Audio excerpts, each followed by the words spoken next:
R. Ulan, 15 years old. Yung setup ko, Don Carlos deck, tapos Atlas Trucks. Then yung wheels ko, F5 wheels. Yung crew ko, DXC. Hi, ako si Cy Delvin, 17 years old.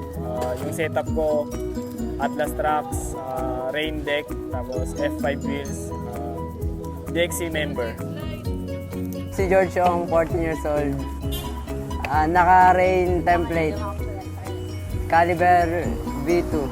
Formula 5 wheels. Puro ko sa Dambana Expo.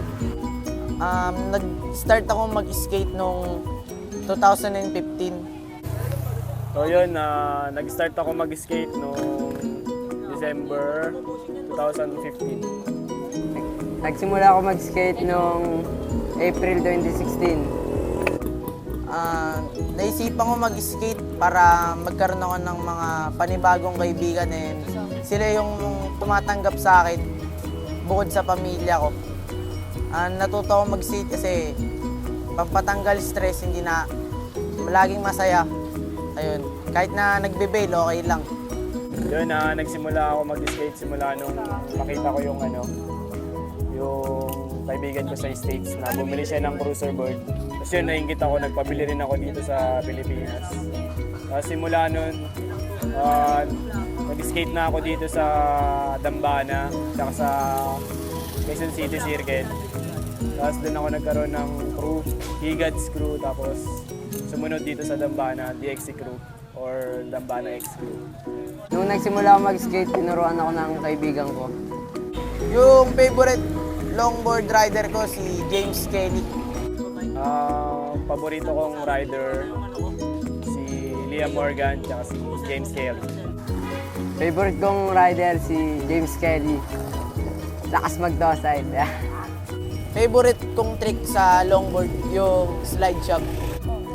Favorite trick ko sa longboard is yung squat slides. Yun kasi yung para sa akin malupit. Favorite kong trick ay squat.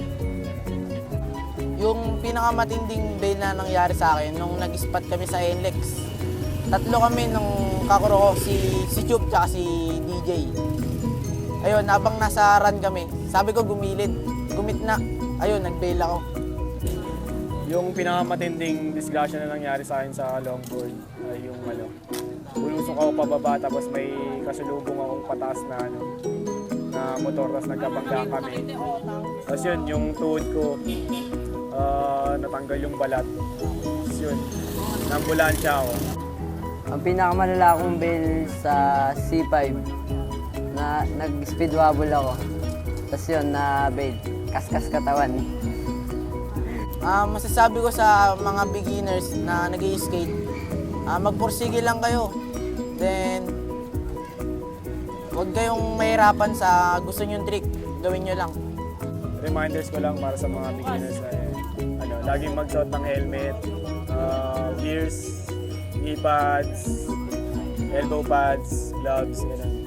Tapos pag may mga sasakyan, mas okay nang tumabi kaysa mag-skate pa rin.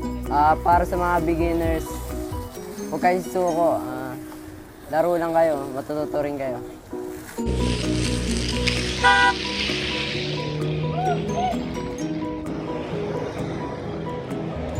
Wow!